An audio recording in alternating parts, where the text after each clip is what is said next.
Yes, people, we're back again. Wrapson TV, here to talk all the best things in boxing. It's been a busy weekend and the music's just about to shut off, but it's been a busy weekend, jam-packed, and to match that, we've got a jam-packed studio today. I was really looking forward to getting to all the topics and hearing all the opinions and the views. This episode, guys, our agenda starts off with the following. In the O2 on last weekend, we had Taylor, who beat Regis Prograis. Chisora also stopped David Price. We've got Canelo versus Kovalev coming up this weekend, which is a great Las Vegas showdown. Stevenson wins the WBO, and we're going to get into all the WBC franchise antics. But I'm here with a great panel today. I'm going to go from my right down to the left. I'm here with Tom, as usual. How you doing, sir? Yeah, good, thanks. Good. You said there, hotting up. Things are hotting up. We brought the X Factor this week. Exactly. Got the guys in the studio. We've got reinforcements. Faces, so reinforcements. Exactly. So I'm moving on here with Dean. How you doing, Dean? Regular caller. I'm good. Listen, it's a pleasure to be here. It's an honor, and there's nothing better than talking boxing. So I'm looking forward to this show. No, thank you very much. An honor to have you here. Also here with Daryl from the Boxing Lowdown. The Boxing Lowdown. A few of you may have seen his videos. Great insights, great analysis. Follow him on Instagram and Facebook. I'll let him get into it in more detail, but Daryl, nice to be. Thank you for coming. Just tell us a little bit about yourself. Pleasure. Yeah, thank you guys for having me. It's great to be here. The Boxing Lowdown is the channel I started from the end of 2017, and the primary, the outlook of the Boxing Lowdown is really to get more of the fans' opinion. So we, similar to like football fan TV, like your Arsenal fan TVs, we tend to go outside of the arenas after the fight and interview the fans. Yep. And I also like to give my own perspective, my own opinion on the fights that go down. So we tend to mix it up a bit, and we try to get as much fan interaction as we can, because that is, the pinnacle of the sport. Without the fans, there's no sport. So we tend to look at things from their perspective. Yep, no, definitely. And really great concept, similar to what we're doing in terms of engaging with getting fan dialogue. I think sometimes, if we're being honest, in the boxing world especially, people say, oh, you've not boxed and not done this. They don't want to hear what your opinions are. But I think at the end of the day, we're fans. We watch boxing frequently and we do have an opinion, right? So I think you're doing the right thing to go to the fights and see what people think immediately, because actually sometimes there's a difference between what you think immediately and then when you get home and watch it. So exactly, I like to see that as well. So like, fair play to you for getting that started, and you guys are always welcome as guests on this show. Just to add, I think it's a good formula having someone that's a passionate fan, I'd imagine, of the sport, and then putting that together with guys and girls that are, again, fans of the sport. So I think it kind of adds to the progress of boxing. Absolutely. Getting people engaged with different topics. Absolutely, yeah. No, so guys, no better place to start this week than this weekend's O2 Arena clash between Josh Taylor, Regis Prograis, 140-pound fighters, lightweight. It was the IBF, the WBO, and the WBC Diamond. Was it Diamond? WBA and Ring Magazine. Ring Magazine as well. So all the belts on the line, plus the enhancement of the Muhammad Ali Trophy. So it's a World Boxing Super Series format. Seemed like a really good night down at the O2. I think a lot of people were anticipating that clash as like two elite fighters, best of the best, number one versus number two. How did you guys see that fight? And one, the performance of each fighter, and two, the result? Yeah, it lived up to expectation. I mean, I think before we go into it, it was probably one of the fights where you thought this is a genuine 50-50, one you really couldn't kind of, separate between Taylor and Prograis. I think a lot went on about Prograis still yet to test himself at the best, but I think with that performance, definitely proved that he's up there at the top. I was supremely impressed with Taylor. I thought his ring generalship, his timing, I think the progression that he's made, even when he fought Postal, like just showing that maturity at such a early stage of his career, and now to then go on, win a unified championship in how many fights? Probably 16 fights. Fights. Exactly. These things are not heard of. And I think now the way boxing is, these fighters are kind of willing to take these risks early on in their stage. And Taylor's a genuine get down dirty, gritty fighter. And he proved not just his skill, but his willingness to go the extra mile to get over the line. That's definitely fair. And I was impressed with both men, to be honest. I did have Regis Prograis winning by 2 rounds, but the rounds were so close and so tight. There was no robbery that you couldn't argue either way of the winner. But following on from what Tom said, Taylor's ring generalship and maturity for a bloke of only 15 fights is ridiculous. In 5, 6 or more fights, God knows where he'll be. Personally, I think there's maybe 1 or 2 more fights from at 140. And then I'd like to see him move up to 147 because he's got the frame for it. I think it was the frame and the physical strength which got him through the fight, to be honest. He's definitely got the frame to move up to 147. And I'll be honest and I'll state here and now, if he moves up to 147, he will probably be the 3rd guy in that division behind Errol Spence and Terence Crawford. Okay. It's a big shout. That's a big shout. I'm really impressed. But like I said, I did have Prograis winning that fight.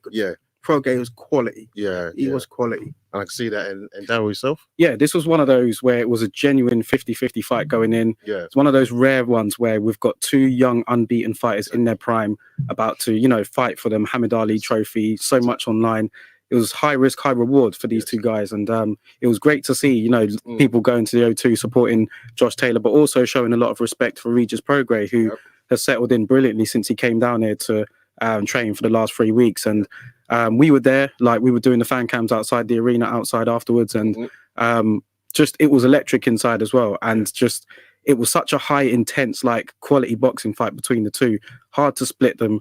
And a lot of people going in thought it was a genuine 50-50 fight. I mean, I saw people doing fight picks and like I saw the Ring TV's fight picks. There was like 10 people picking Prograis, 10 people picking Josh Taylor. So exactly, it was one of those rare fights where we did really get a 50-50 battle. And I had Taylor edging it. I thought that he just eked it out, but I haven't gone and seen it at home yet. So I haven't been able to score the fight round by round at home because I know people get a different perspective watching it at home than they do live. So yeah, it was a great fight, and I had no problems with the decision.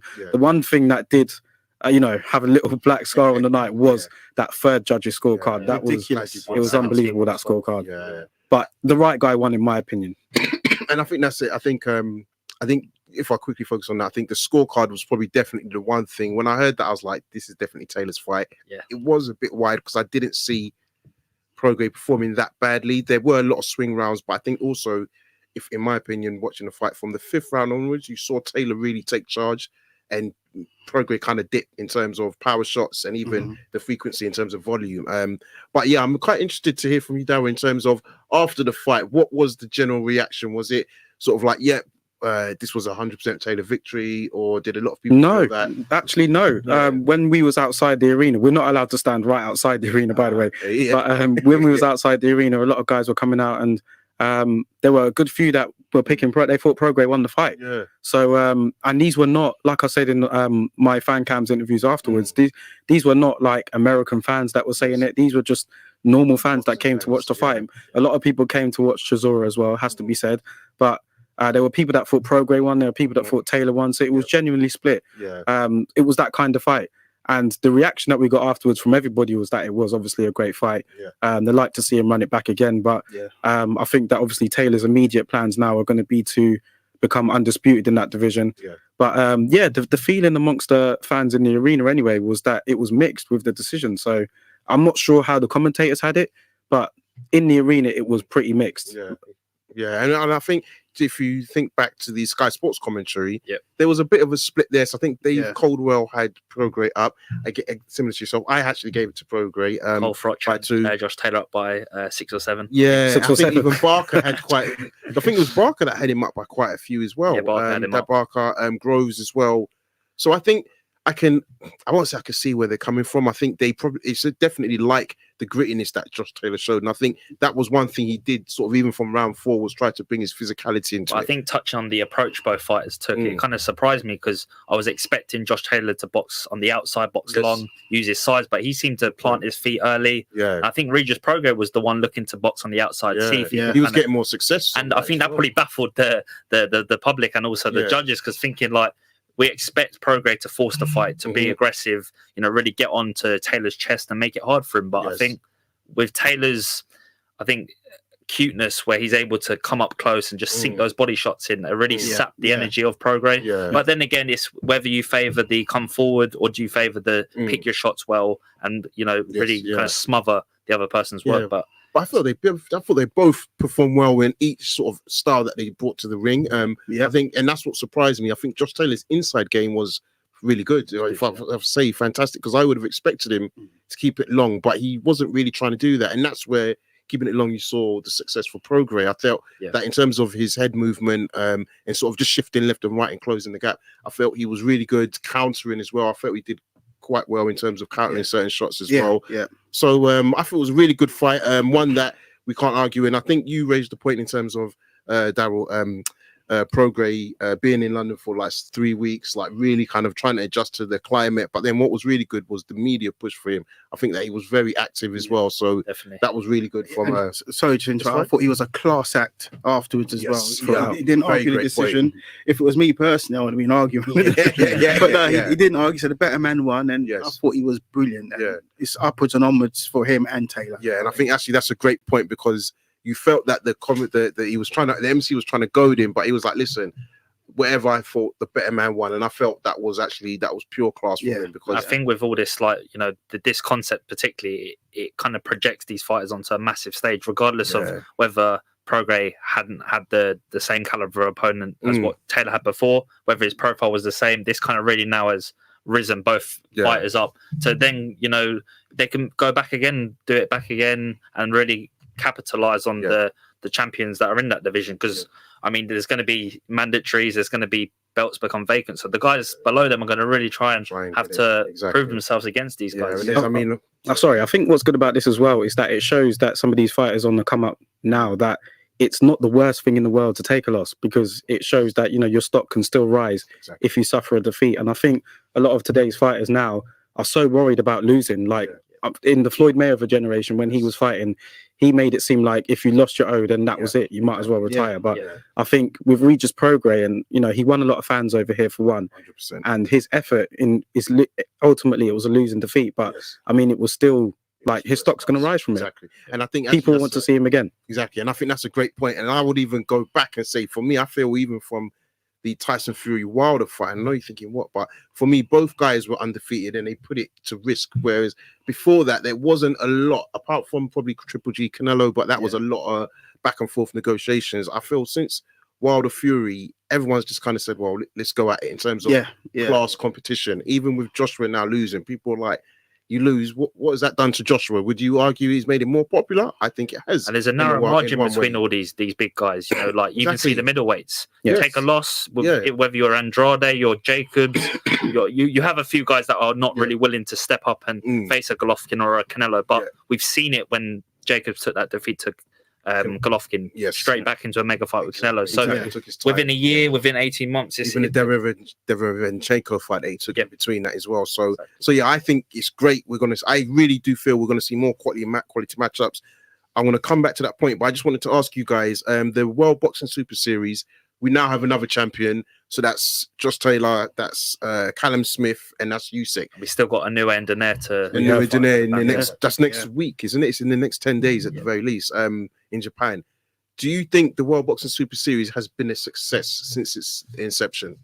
And I'll throw it out to you guys. I think it has been a success, but I would have liked to have it to been even more of a success than it is. I don't think it's captivated the casual fans as much as I would have hoped, because the concept is great with the World Boxing Super Series. It's attempts to pit the best against the best anyway. The format is brilliant. You know, they've obviously spent a lot of money on the production. It's just unfortunate that only the hardcores are really into, you know, the World Boxing Super Series tournament. And the aim of it is for the best to fight the best. I mean, we were lucky in the cruiserweight division last year where it was literally like the best against the best, and we got an undisputed champion. But in the super middleweight division, we didn't have the likes of Benavidez in there. I mean, it is a good concept, and I'd like to see like more people taking an interest in it. But I think if it carries on as it is, then it can get there. Yeah, and I think with this show, actually, what could work is that they start doing maybe a cross promotion in the sense of the lead fight was obviously Josh Taylor Prograis. That was only World Boxing Super. The rest were Matchroom. So maybe for some of the other fighters or other divisions, they could say, for the final, let's back it up with a top rank card, or that's sitting underneath it. I think that PBC, do you know what I mean? Golden Boy, I think that could kind of make it a bit more widespread. I still don't think I like it. I think it's not hitting the casual fans enough for it to get that next level. But that's about promotion. Yeah, that's about promotion. I think with what Sky Sports did with the Taylor, I think you might see more of Sky Sports taking on the serious fights. And I think anything that's on Sky Sports just seems to take off, to be honest, because everyone's got Sky these days. So I think moving forward, we could see it take off, and hopefully it does, because it is a brilliant concept. This is what you want to see: the best fighting the best. Exactly. You know, as young unbeaten men. So.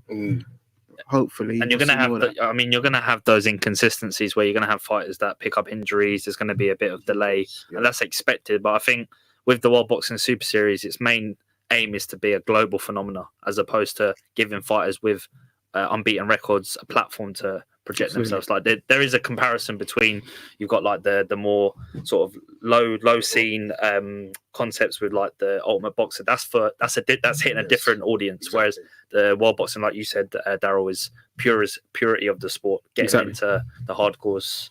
I think it'll be difficult to get, you know, like the heavyweight division, for example, because of the politics in the sport right now. Unfortunately, we're not going to be able to see Fury, Wilder, Joshua Ruiz all in one tournament because of the politics. But I think that the idea is good, and if more and more people get in tune with it, you know, it's always going to have teething problems when it starts out. But if it can continue to be a success, because there has been, you know, some areas where, you know, there was problems with the funding, and there was worries that the tournament might not continue, but luckily we got over that, and we did manage to see the final between Taylor and Prograis. But I think that, if it can continue, then we will be able to see more of these fights, because at the end of the day, we want to see one champion in one division, don't we? And moving on to the rest of the matchroom card, a lot of fights on that night. I think there's no better place to start really than Chisora versus Price. Would you guys want to give me your thoughts on that? Blew him out, didn't he? Dean, I'll start with you, baby.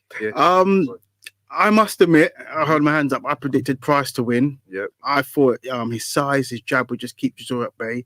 Also, I thought Parker pulling out might affect Chisora in terms of motivation. It didn't. Chisora went in there, took care of business.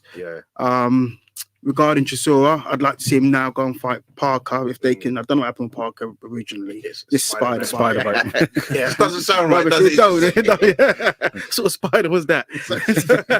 And I swear he was in Las Vegas. Exactly. Locked away.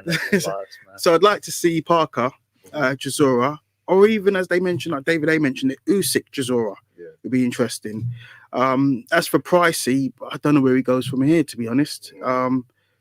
It's a tough one. Yeah, do you call it a day? But that's what it's 7th, 8th, 9th loss, something like that.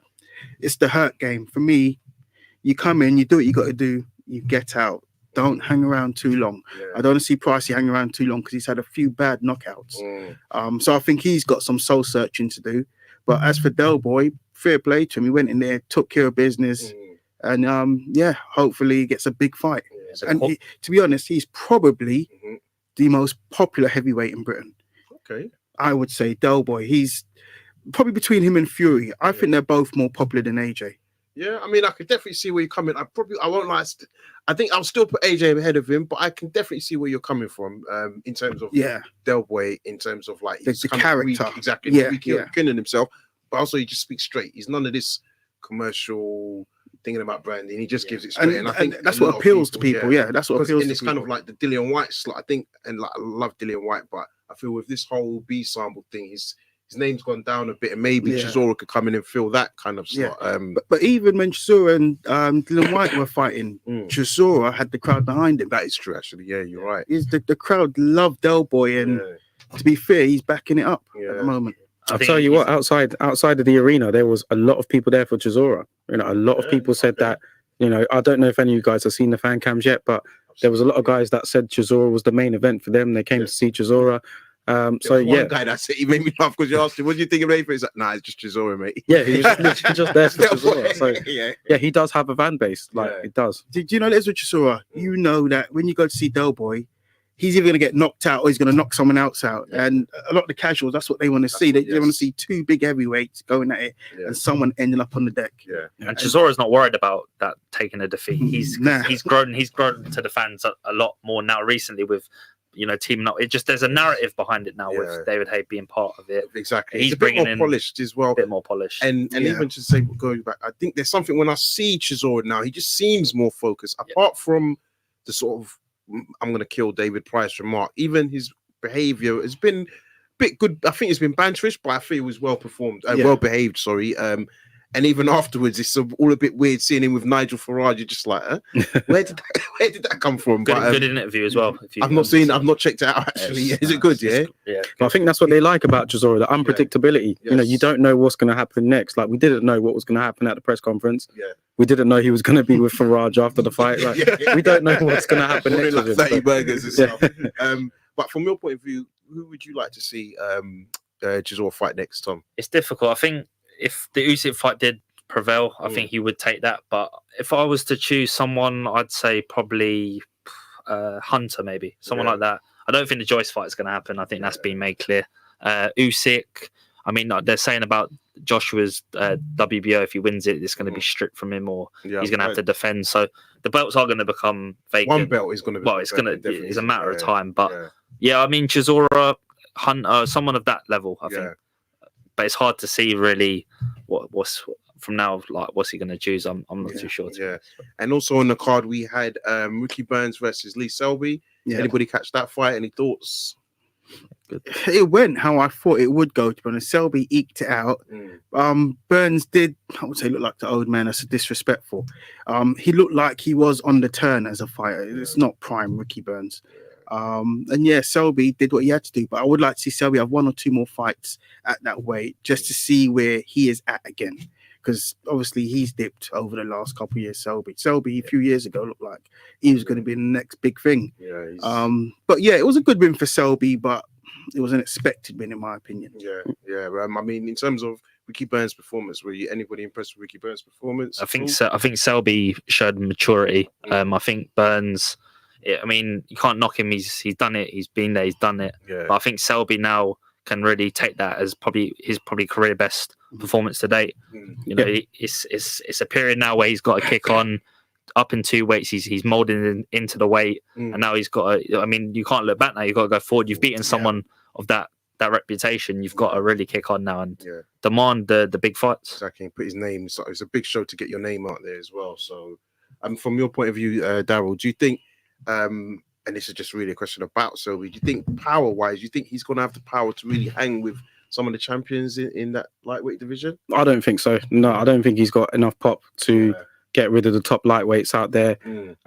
That's the issue I think with Selby now. I mean, he's got the skills, but they are. He's had a long career, so I'm not sure as to where he's going to go, but he can still at least be in the B side in a couple of good fights, and that's no disrespect to Selby at all. But I think he's seen better days now. And I think right now is the time to really, go for the fights that he's looking for. Ricky Burns is he's a tough son of a gun. And he's been there and done it as well. And he deserves respect for his career. But I think, for Selby, he can at least have a couple more fights. He's got a few more fights in him. And last one we're going to talk about on the night is Lawrence Okolie picks up his European Cruiserweight belt, beat Yves Ngannou, 7th round stoppage. What do you guys make of the performance, Coley? Divides opinion. He's like Marmite, isn't it? I like him, but he's like Marmite. I don't know. Sometimes I watch a Coley and I think, actually, do you know what? But then other times I see him and I think, I'm not sure. This was one of the performances I looked on for. Still unsure about a Coley, to be honest. Just raw power, isn't it? He's got ridiculous power. And the other thing is, he's a massive guy. I saw him at Wembley a couple of years ago.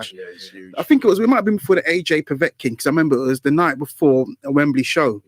And I was coming out of a restaurant at the Wembley Designer Outlet. And I looked, that guy's massive. I did a double take. And it was a Coley. How the fuck does he make 14-4? He's huge. He's massive. Huge. And he's starting to fill out. As well. He is. He'll move up to heavyweight in a couple of years or so. But regarding his performance over the weekend, I wasn't spectacularly impressed, but he got the job done. I don't think he gets enough credit though, really, because a guy of that inexperience in the pro ranks, and he's already a European champion. He's steamrolled opponents, and if you look at the cruiserweight, Matty Askin, people said was a tough fight. I know it wasn't the most pleasing on the eye, but he still got to get the job done. Who else to be? Wadi Camacho, Southern area. Chamberlain fight at the time, it was not a great fight in terms of on the eye, but it was a performance that needed to be done. He got the job done. And I think for me, kind of going back to what you're saying, so I do think with Okolie, I don't think he's going to get the credit purely because even when I was watching the Ngannou fight, there were times it was difficult because there's a lot of clinching, which also comes from the opponent because they don't want to get caught with one of his big right hands. And I just don't think he's yet got the skill set to maneuver, not even from like pushing him away, just like pivoting. I think he's got the ability to just pivot and then start landing shots. But I do think I like Okolie. I don't know what it is. I just like his ruggedness. I think he deserves more credit, Okolie. I think that I mean, how many fights has he had now? Like 14 fights? Yeah. Just look, he's cleaned out the domestic scene already. Yep. He's won a European title now. He's on his way to world honours. And I know that some of his fights are not really that pleasing on the eye, but I think what he's accomplished in such little time. I mean, it was only a few years ago, he was in McDonald's, a chubby kid. And AJ came across him, and that's how he got into boxing. So I think, I mean, I'm not going to lie. Some of the fights are a hard watch. On Saturday, it was pretty hard to watch, but the ending was, he delivered a knockout. And I think, if he can, I think Shane McGuigan's the right guy for him as well. I think him and as his trainer, I think is good for him. So I'm interested in his development, and I think that hopefully the cruiserweight division is tough, but he could get up there. He could. I think it's like you're saying, it's a slow progress. He's just taking the right steps. British, you know what I mean, English, British, Commonwealth, and European. But I think you raised a good point actually, having Shane McGuigan. And I think the confidence Shane McGuigan's going to take from working with Taylor and even his past portfolio, I think that's going to help Okolie a lot as well, to be fair. I think from an intelligent perspective, I think McGuigan builds great game plans. Given the right instructions. But I think it's about that camaraderie, because I was listening to an interview and Lawrence Okolie was like, he said he was messing around, and Shane McGuigan was like, what are you doing? You know, you're Lawrence Okolie. Like, but the way he gave him a lift of air and a lift, exactly. I think that will be really good for Okolie moving forward. And he's surrounded by winners. I mean, look who's in Shane McGuigan's gym right now. You've got Luke Campbell, you've got Josh Taylor of all people, and you've got Lawrence Okolie. So I think that there is a good team there. I think it's good for him. Part of the whole stable from an AJ boxing perspective. Totally agree with you. And I think for me, Okolie, it's just going to be interesting to see how he progresses, because I think the key thing is a cruiserweight. There's still a few killers there. So would I rush him into a world title fight? Now I would say no. I still think let him build, give him another year. Let him develop. I think he's probably got a maximum another 12 months and then let him go. There's no rush. He starts filling out. Exactly. There's no rush. He's proven himself. Like, once you get to European level, then people are going to really start to want you to get those world titles. But he doesn't need to rush. Like, I'm sure the McGuigan camp, they'll formulate a strategy to get to world level and deal with whoever comes in front of him. I see that happening. Because there still is a massive gap between European and world. You see the likes of like Dorticos. These guys punch like mules, and you've got Okolie, who's a big puncher, but still needs to kind of polish the technical side. Finessing. And even if you look at, like you just said, Dorticos, and Dorticos came up against Andrew Tabiti in the last round of the WBSS, and Tabiti had a feared reputation of knocking guys out like ridiculously, like stunning knockouts. So you're definitely right. I think Okolie would just take his time, a little bit of learning, but I can see him. I think he's going in the right direction. So now, guys, going to move on to a topic. For me, I think it's kind of the big one, but it's totally flown under the radar. Saul Canelo Alvarez versus Sergey the Crusher Kovalev, going down in Las Vegas this weekend. I think, guys, I want to get your thoughts on when you heard this fight was being made. What was your reaction to it? And I'll start with you, Tom, and then go around. Sensible matchmaking, isn't it? Picking guys at the right stage of that's what Canelo's career has been. But he's beaten guys who are at the top of their divisions, top of their game. And I think now it's like he's done so well to stake his claim as a pound for pound great in the middleweight division. He's stepped up to super middleweight, and now he's stepping up to light heavyweight to really prove himself. And I don't think people they probably demise him for doing it, because it's like he's picking Kovalev, who people presume is an aged fighter. I think still Kovalev can still cause Canelo threats, but it's about establishing his legacy, climbing up weights. It might not be the best way of doing it against guys like not in their prime, but he's still. When you look back, it's a challenge, isn't it? And when you look back, it's still going to have a light heavyweight title, no matter who that champion was in terms of their ranking at the time. So exactly. And Dean, I was surprised how easy it was made. It was done fairly quickly compared to how some big fights are. Even the yards, Kovalev took more longer exactly. So it was made fairly easy, fairly quickly. Fair play to Canelo for stepping up 2 weight divisions, but as Tunde Jai will say, everything is timing, and Canelo has picked his time very well. He saw Yard hurt Kovalev numerous times to the body, and Canelo is arguably the best body puncher on the planet.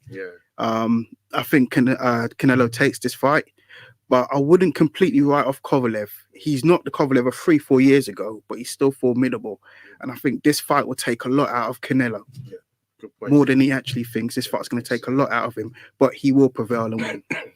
I think that Canelo was probably a bit nervous watching that yard fight at times, especially in that 8th, 9th round where Kovalev was rocking. I think Canelo was probably thinking, like, what am I going to do here? But in terms of the fight itself, I agree with both of you guys. I think that it is very good matchmaking from Golden Boy. I think that Kovalev, he's not the same guy as he was a couple of years ago. He's shown that he can be stopped now. He got stopped by Leda Alvarez.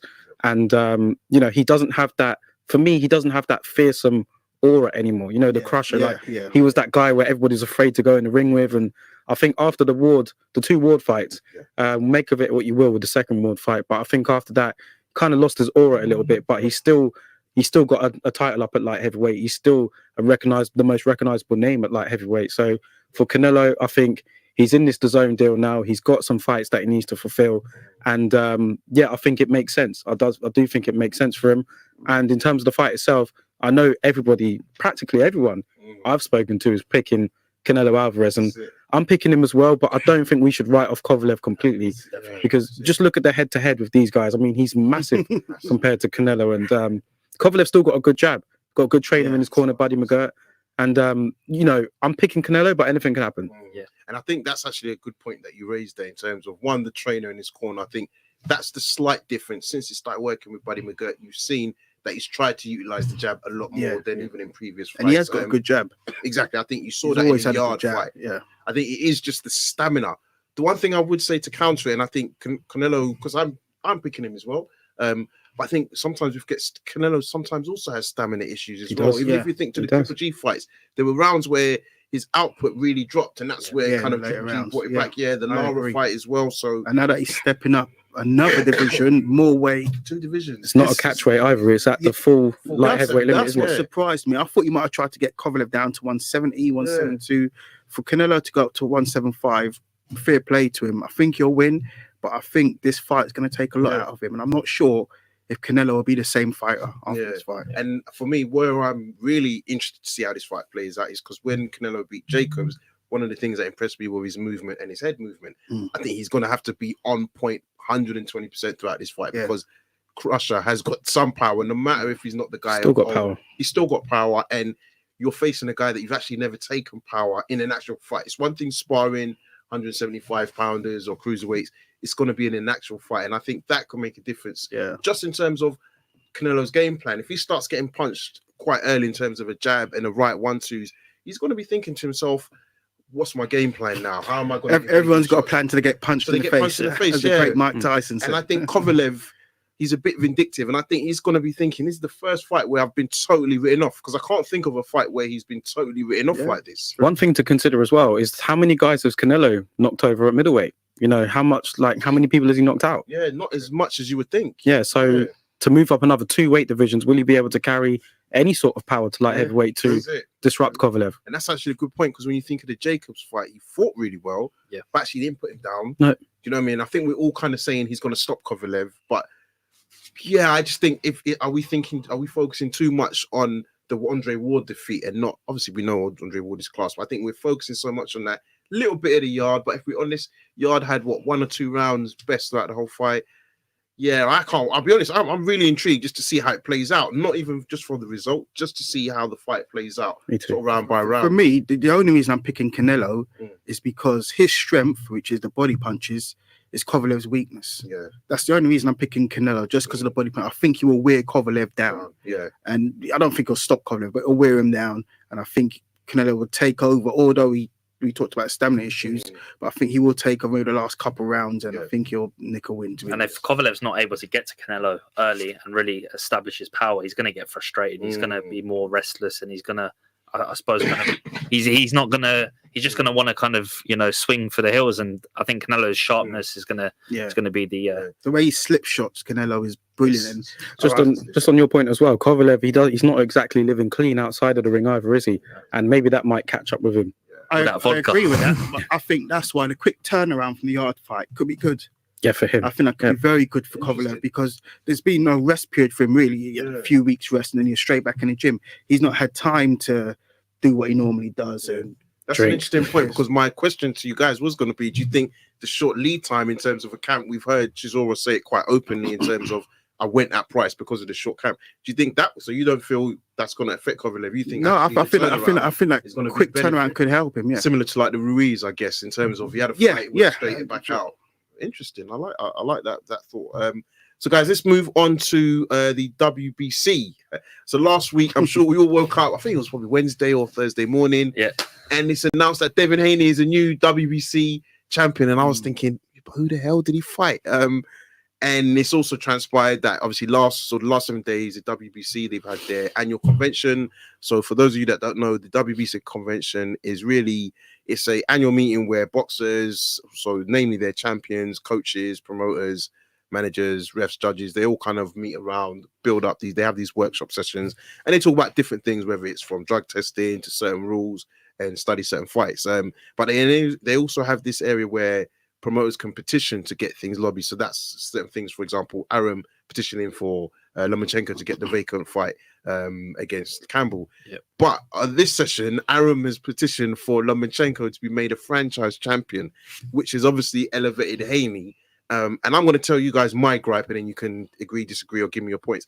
I just feel it's totally disrespectful on two parts. One, for us as the fans, because we want to see the best fight the best. So I would have not necessarily said Lomachenko or Haney's at the top of my list, but if that's pay-per-view and I know that's happening, I'm going to pay for it. So I feel wronged in that.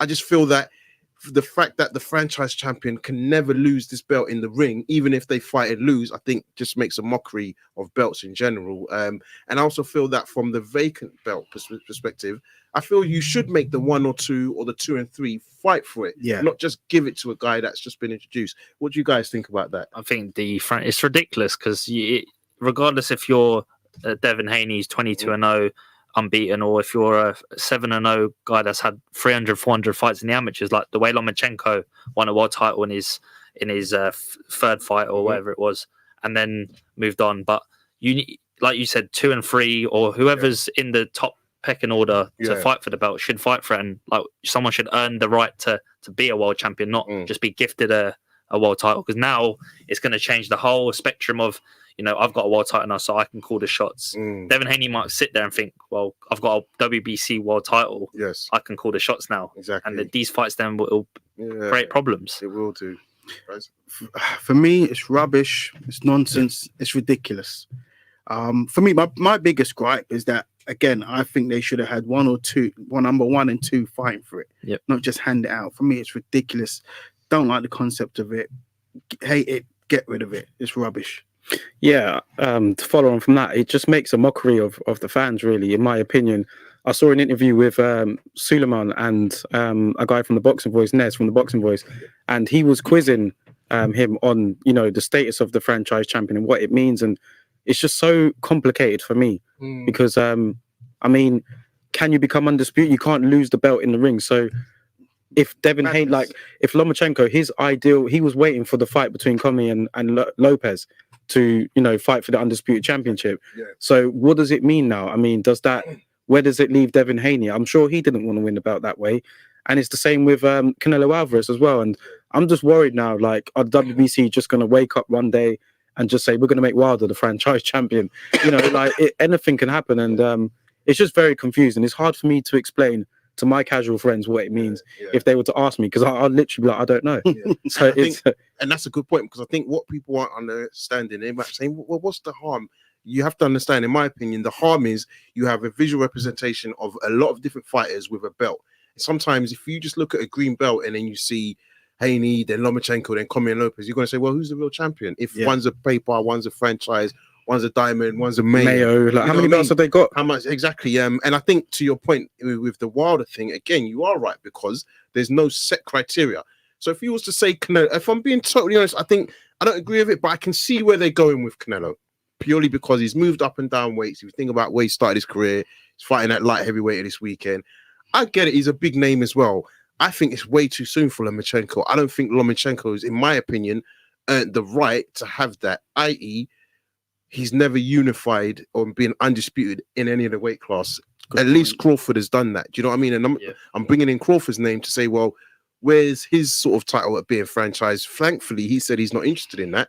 But I'm just like, yeah, why is Lomachenko doing that? And it just makes me think, why wouldn't you want to fight Commey or Lopez? And I know I might be going, but I'm just thinking, why would you take that franchise option as opposed to just fight Commey or Lopez? I don't know. I thought that was the original. I thought that's what he wanted to do. Like I thought that was his plan to fight the winner of that fight and then become undisputed. So it was a big surprise to me waking up and seeing that. It was crazy. I mean, do you think it's a bigger deal than what we make out? Because obviously we're anticipating the best are going to fight the best eventually. But then is it just that kind of that reason to say, well, like Devin Haney's now credibility is going to be a little bit diminished because he's just been announced as a champion. Is he going to get complacent? Are the fans going to give him enough credit?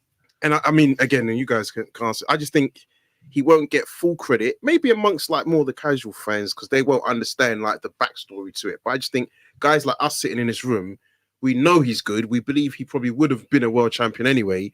But there's always going to be an asterisk to say, well, actually, he won it while he was sleeping. Yeah, I agree with that 100%. He won it while he was sleeping. It's not fair on him, to be honest. It's not. No. I mean, look at Shakur Stevenson last weekend. You know, he picked up the WBO title, albeit vacant, but he still won it. Yeah. And he won that in the ring.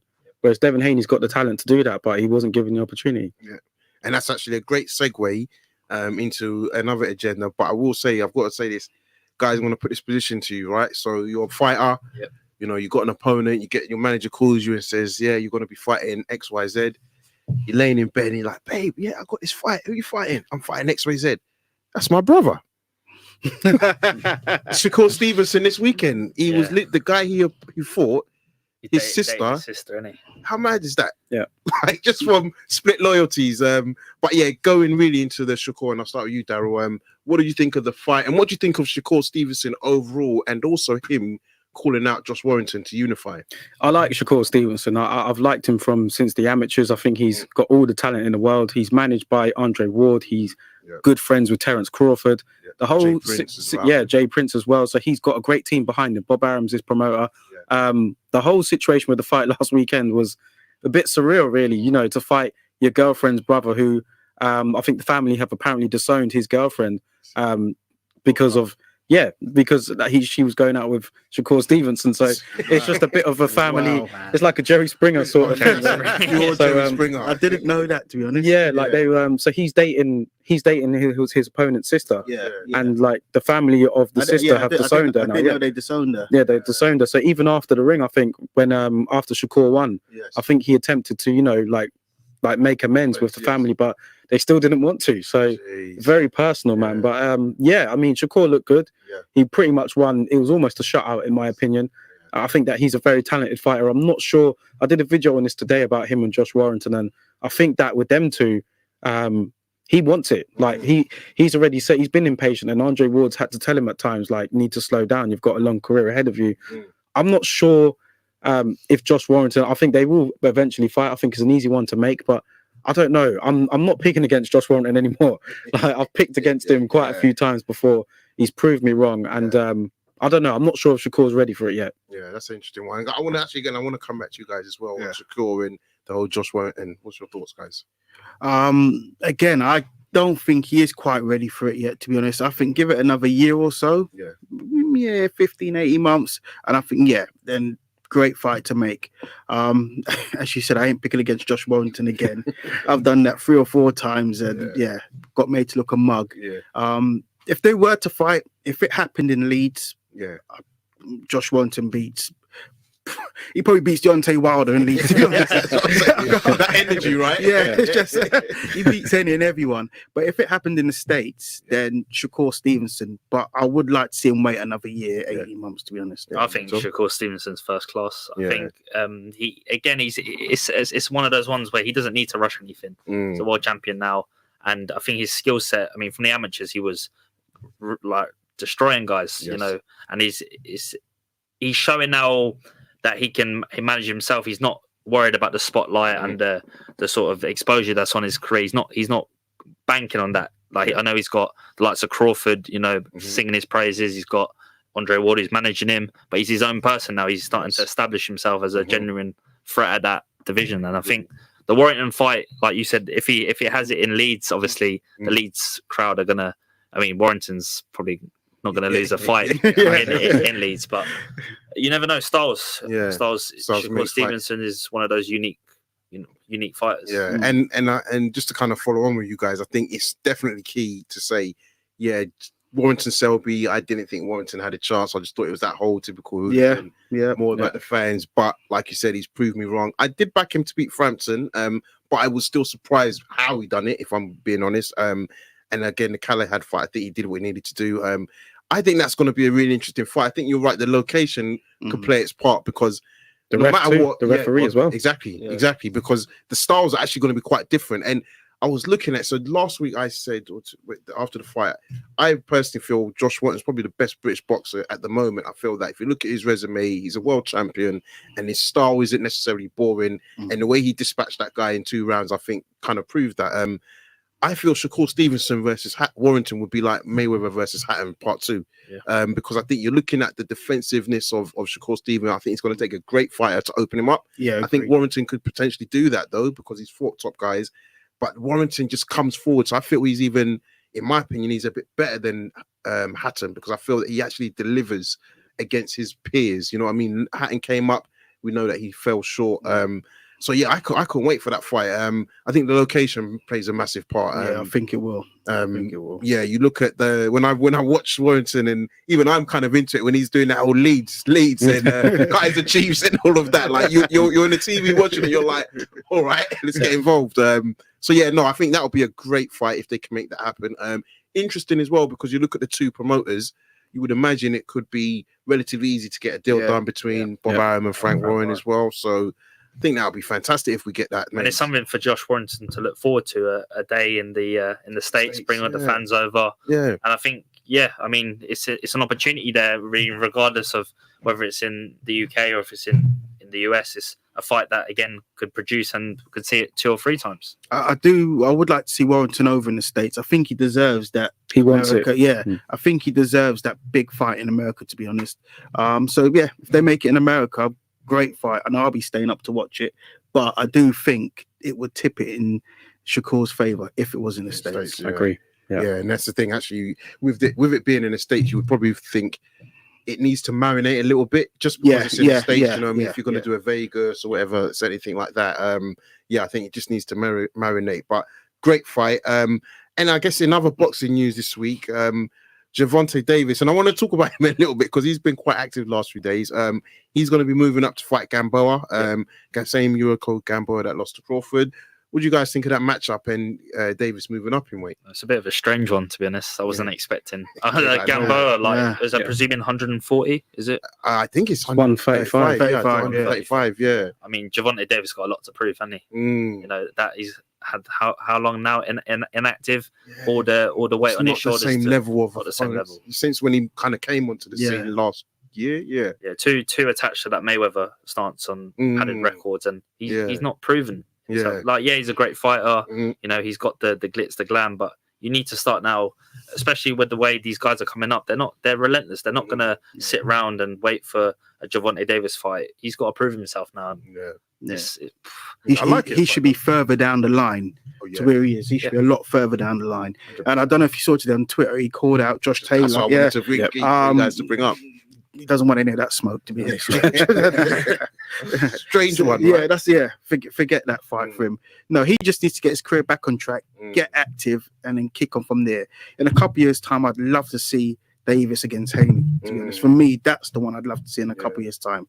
But Davis for now, just get active again, get fighting, and get back to where you should be. I think considering his talent, you know, he's one of the most talented young guys out there right now, in my opinion. So I'd have to say I'm slightly disappointed in his development so far. I would have expected him to be a bit further than where he is now. Let's put it that way. Considering the likes of Devin Haney, Shakur Stevenson, Teofimo Lopez, all of those guys around his age are starting to really crack on now. They've come on from nowhere. They have. And Gervonta Davis, when he picked up that world title, I thought, this is it now. He's like, the sky's the limit. It's non-stop. But it's kind of, I don't know, it's hit a stumbling block a little bit. outside of the ring, you know, he blows up in weight a little bit. He hangs around Raging Bone. You see him Cabbage Patch Kids. Yeah, he's drunk outside of the arenas now, and you know, it's not the best way to live, and you know, it will catch up with him eventually. Yeah. So I'm hoping that he can really knuckle down now and start to, you know, look at unifying these belts and taking on. Yeah. He should have fought Tevin Farm a long time ago. Should have fought him ages ago. Yeah.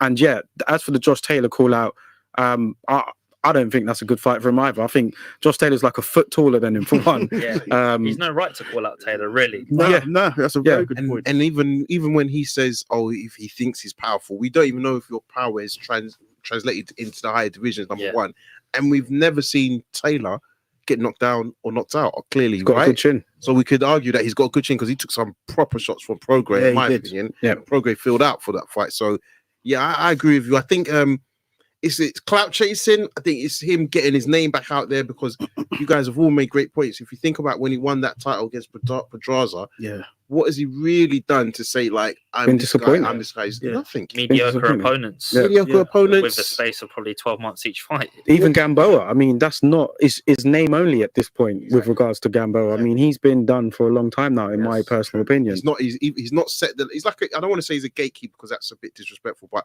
he's just like, we all say, well, the Crawford fight, if you beat Gamboa out, depending on how you do it, we can see the levels you're out at. And with Davis as well, what struggles, what I'm disappointed is this is outside the ring antics. Do you know what I mean? I think he's too close to Adrian Broner.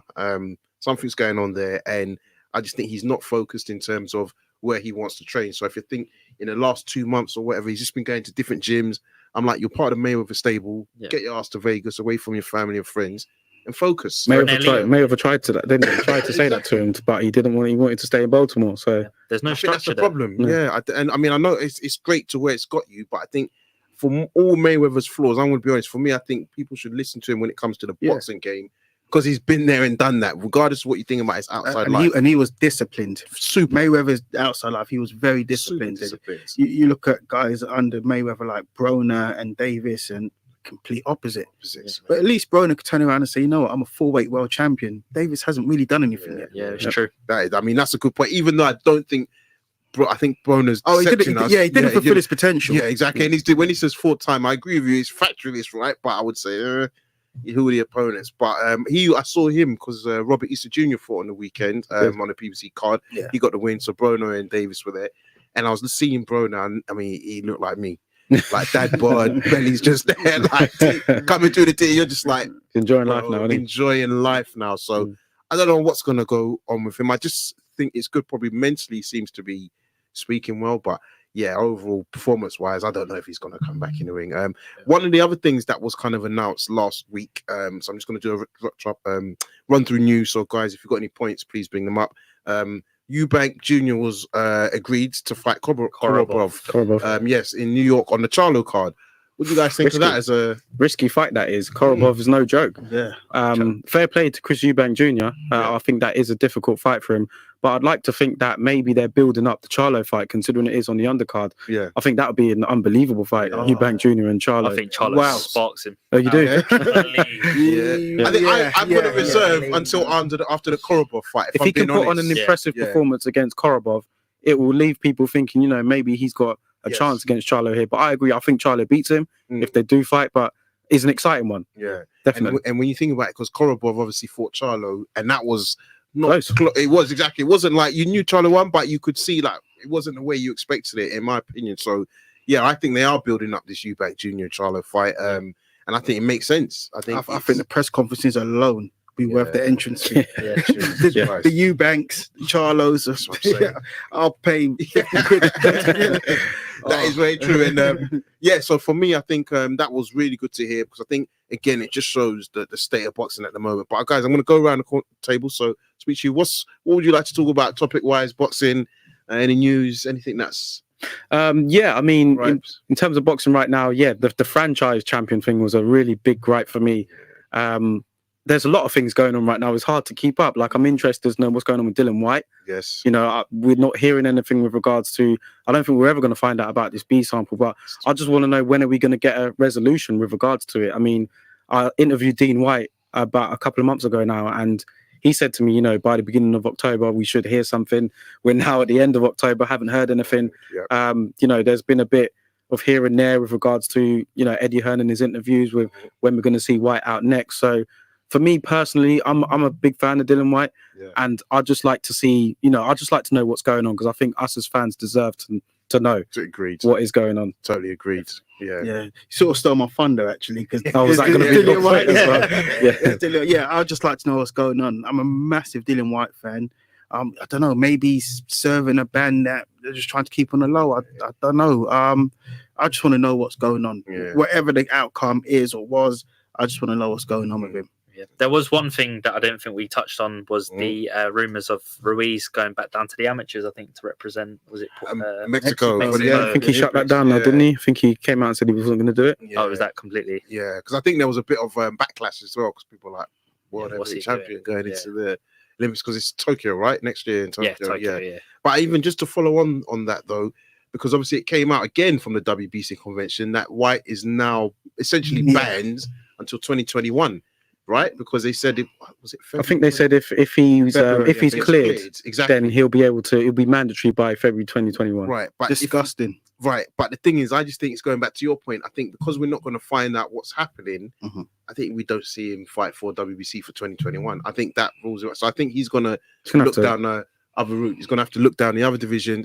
Other federations, whether it's WBO, IBF. But if it comes out that, you know, he was cleared, etc., and he can fight, I still think that's disgusting. The fact he's been mandatory since so long. Jesus was a boy. And now he's gonna have to wait till 2021. I think it's out of order, to be honest. No, I mean, I do feel for him. And he's taking hard fights, tough fights. Even though he's been number one in the WBC, he's still taking these tough fights.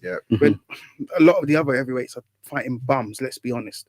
And he's taking these hard fights, and what does he get for it? It's a disgrace, really, because like I know Usyk, he cleaned up at cruiserweight, but he's more or less been given an opportunity at a world title 100%. As opposed to White, who's had to earn 100%. He's the favourite child in that sense. That's it. I mean, it's disappointing, really. But I think, us as fans, going back to the original point, if his fans are going to defend him, then people need to know if he is innocent or not, or what's actually going on. We still haven't even got a statement from Dillian Whyte since that event. And when did that fight happen? July? We haven't heard anything. So, I know the ruling with the WBC is that if he was cleared, then he'll become mandatory in February 2021. But Wilder, he's got it cushy with the WBC right now. I think that they're probably in Al Heyman's pocket, if you want me to be honest.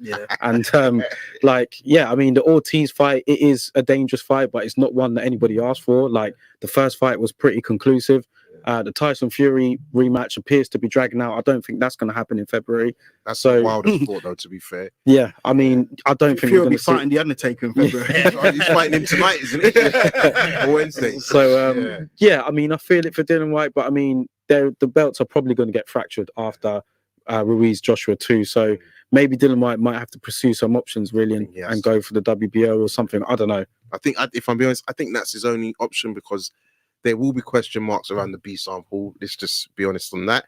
I think with the WBC, I think they clearly never really wanted to give him a chance. They never felt whatever he had signed up to, he wasn't doing it right. And I think that's wrong, because they weren't having a clear communication. Because as far as I'm aware, especially from the Hellenius fight, that was a WBC silver belt that he was fighting for. So I would have felt from at least then he would have got an opportunity. Unfortunately, the politics between Hearn and PBC and that took its decision and had an impact. But I think you're right. For me, Dillian Whyte should have had a title after the Chisora fight, even more after the stoppage of Chisora last year. I think he deserved. You know, when we talk about sometimes who deserves a world title, I felt he deserved one. I felt the unfortunate thing was it was held by Deontay Wilder and Anthony Joshua. So I think he has to kind of play it safe. Wait and see what happens with the Ruiz Joshua fight. If there is a stripping because of somebody who can't fulfill their mandatory, I think he's got to go. He's got to say to Eddie Hearn, "Listen, I want that. I'll back me 100%." What about Usyk? If he's cleared to fight, what about grabbing the Usyk fight? Because Usyk, as you said, is mandatory. If he takes the Usyk fight and beat Usyk, which isn't beyond the realms, to be honest, it puts him in a great position. I think if he gets a title, or if it's a vacant or an eliminator, I think if he gets the title against Usyk, I think 100%. I think a lot of people won't even fight him. He might probably won't even get. He won't get the opportunity because you got to think of it. If he beats Usyk, everyone's saying Usyk's coming in. He's take over. Do you know what I mean? He's going to be the most fleet-footed. Okay, he won't have the power, but he'll have the smarts.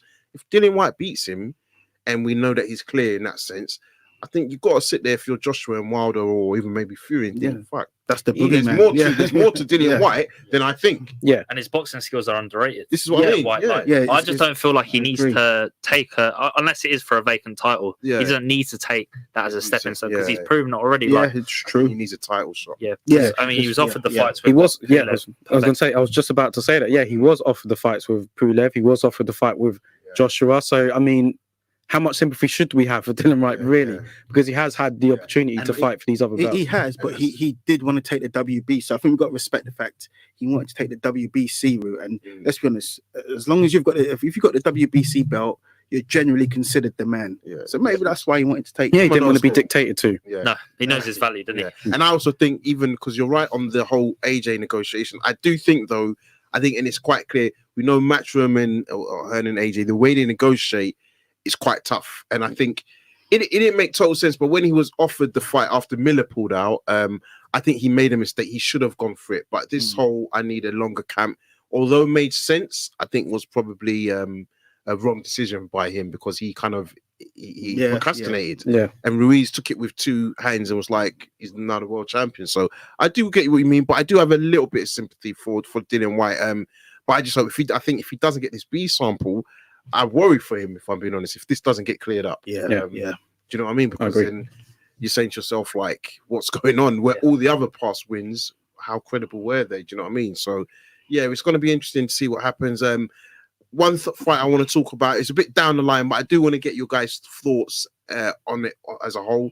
KSI versus this Paul Logan. I only know their names because Sky Sports been pumping it, but it's pay-per-view. They've got two quality fighters in terms of the boxing world on the undercard. Might have to fly out to LA and kick him out of the ring. So you balling.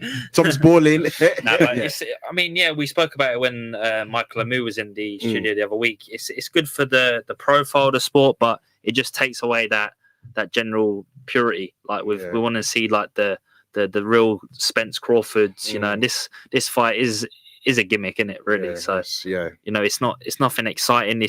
Okay, they're doing it the noble way and having, no head guards, they do the professional licenses. But these guys are two YouTubers. Okay, they've got that sell point, but they've got big profiles, big names. But that's about all they got. They ain't got the technicalities of a modern day. It is good for the sport of boxing, again, in terms of the profile of it. Would I pay for it? No. If it was just those two fighting, but I will pay for that pay-per-view because you got Haney on the card, you got Billy Joe Saunders, who I think is probably the most gifted British fighter out there. You got is that been announced? Okay, that's why he's pulled out of Manchester. Okay. So I will end up paying for it, but to be honest, I didn't see the first fight. I've never heard of these two. The only thing I think I heard about it after the fight, I heard they drew and a couple of YouTubers. And I said to my little boy, I said, "Have you heard of KSI and this Paul Logan?" And he said, "Yeah, Paul Logan's annoying. No one likes him." Oh, okay. That's the only time I'd heard of him, to be honest. But I've still not seen that fight. I've got no real interest in the fight, but I'll watch it because I'm a boxing fan. It'll be a laugh, I suppose. That's it. I think us as but let's be honest, we're all boxing nerds here. So when it comes to boxing, we tend to be a bit snobbery when it comes to these two guys. We look at them, turn our noses at them, and think these guys are just YouTubers at the end of the day. I think it's good for the sport. I'm not one of those that think, it shouldn't be happening, because if it can bring in casual fans into the sport, then that's not a bad thing. If it can get more people in the gyms, then that's a good thing. In terms of the fight itself, I'm not particularly interested in it. Don't really care who wins. Don't know who any of these two guys are. It's just a bit of a gimmick for me, but I think I'd have a problem with it if it was kind of interrupting, like you said earlier, our schedule in terms of the big fights. But I think we're still seeing these fights. We're still seeing Canelo, Kovalev. We're still seeing Ruiz and Joshua too. We're still seeing, all these fights that are being made. So I can accept this fight every now and then. If it was something that was going to happen like every month or anything like that, then I'd be like, this is starting to take away Switch to UFC. That's a good point. So I'm not like particularly, I don't care who wins. I'm not particularly interested in it, but I'm not mad at it at all. Yeah, I respect that both guys are getting in the ring, and it's a different experience. These guys are used to being behind the camera, playing their FIFA, their consoles, and being that kind of having that interaction with fans. But this time now they're doing it under, and they're challenging themselves. So I think in life, anybody that can challenge himself and get some type of development because their health is going to benefit, right? I think it's a positive. And I have to say, kind of agree, especially with you, Darryl, is that I don't see it such of a bad thing. I definitely get why people are upset with it. But I think if we're talking about boxing as a sport moving to the next level, we kind of need these sort of lifts, in my opinion, 100%, because it just makes it a lot more widespread in terms of who watches it. Like your children are now knowing that KSI is boxing. The next minute, they're going to see maybe an Anthony Joshua, and they're like, oh, Dad, you're watching a boxing. Do you know what I mean? And they might get into it a bit more. And I think he's definitely got that opportunity. You're just widening the reach of boxing at the moment, so we have to be able to have a crossover in some films. And if I'm going to be honest, and I don't want to offend anyone when I say this, but I would much rather watch this than Nigel Benn versus Beaker. Absolutely, in my opinion. Yeah. That was like probably the announcement that fight was probably one of the best announcements fight cancellations that I've heard. It's true, and it's no disrespect to Nigel Benn because he's one of the reasons why I love boxing. But Nigel Benn at this stage of his life, I want him to be at home in Australia, just enjoying, feet up, grandkids, grandkids, kids. You got a lovely missus. Just enjoy your family. I don't want to see him get in the ring and getting punched because it tarnishes the reputation of the sport. That's what I think. It does. And like, God forbid, if anything did happen in the KSI Logan Paul fight, it would tarnish why are these guys being given an opportunity when there's guys that have gone up from the full amateurs, like youth ranks. But God forbid, imagine if something happened to Nigel Benn. Well, exactly. I was going to say with both of them, especially with the Pat Day incidents, rest his soul.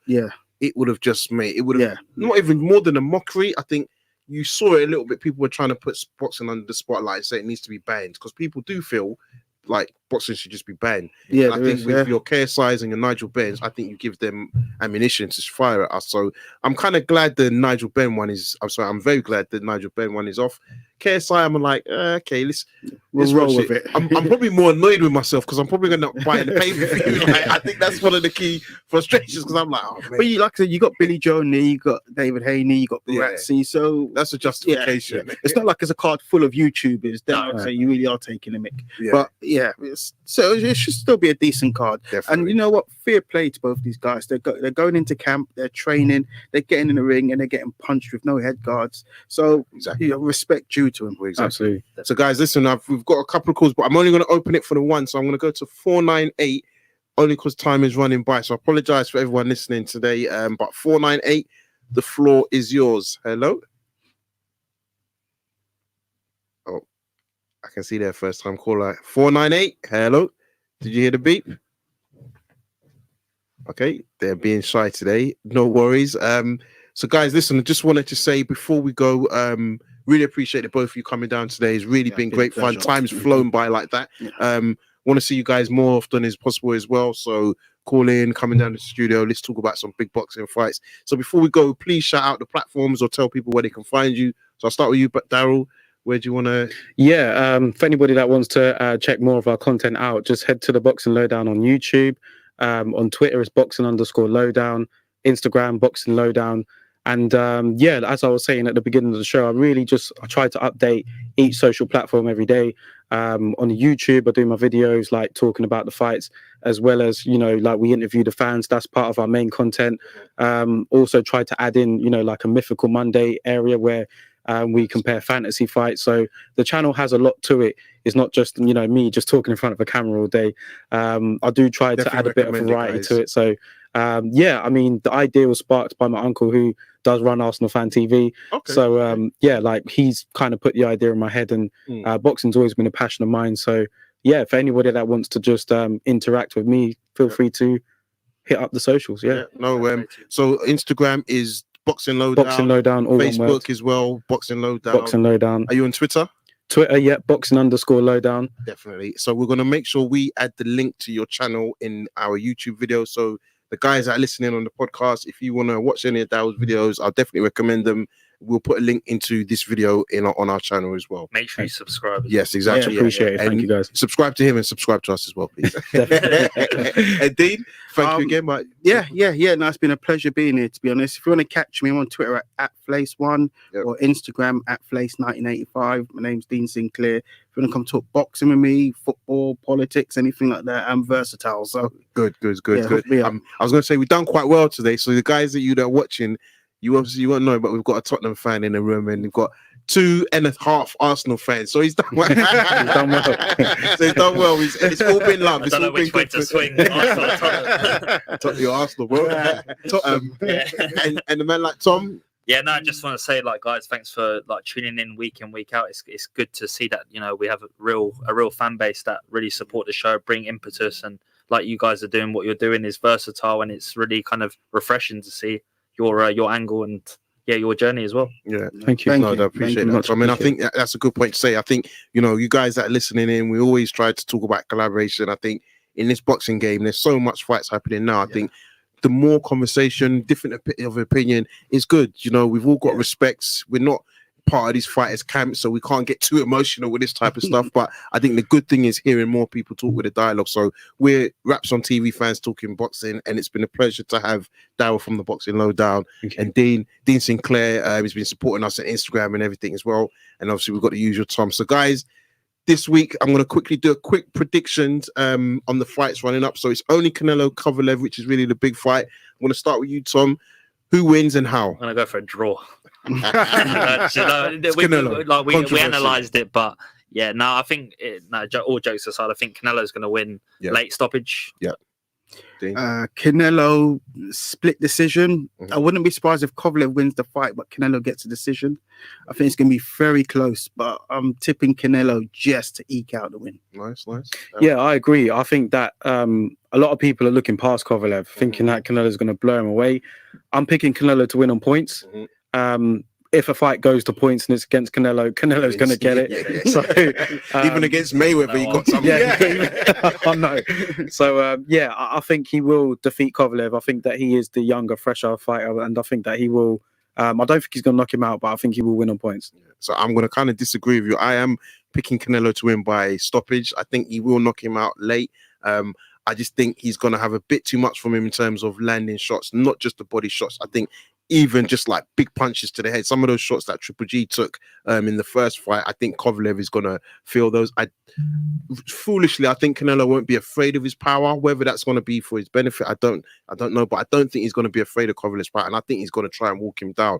That's just my personal opinion, but we're going to wait and see on Saturday, and hopefully next week we'll do a review on that fight and see what happened. But guys, just wanting to say thank you again to everyone supporting. Don't forget to subscribe. Don't forget we are also live on our Facebook and YouTube channel. So that's Wrapson TV. You can also find us on Instagram and www.wrapsontv.com for all the latest articles by young man Tom Lyons. I know I've stepped off the gas a little bit, but I think more so just focusing on the podcast and bringing the news coverage. Exactly.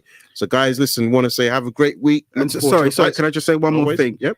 For the kids listening, if there's any kids listening, put down the knives, get in the gym, and get boxing. Yeah, great message. That's the way forward. Great message. And on that note, guys, we are out. Take care. Bless. Great show. Good, man. You're in, doesn't it? Yeah, it does a little.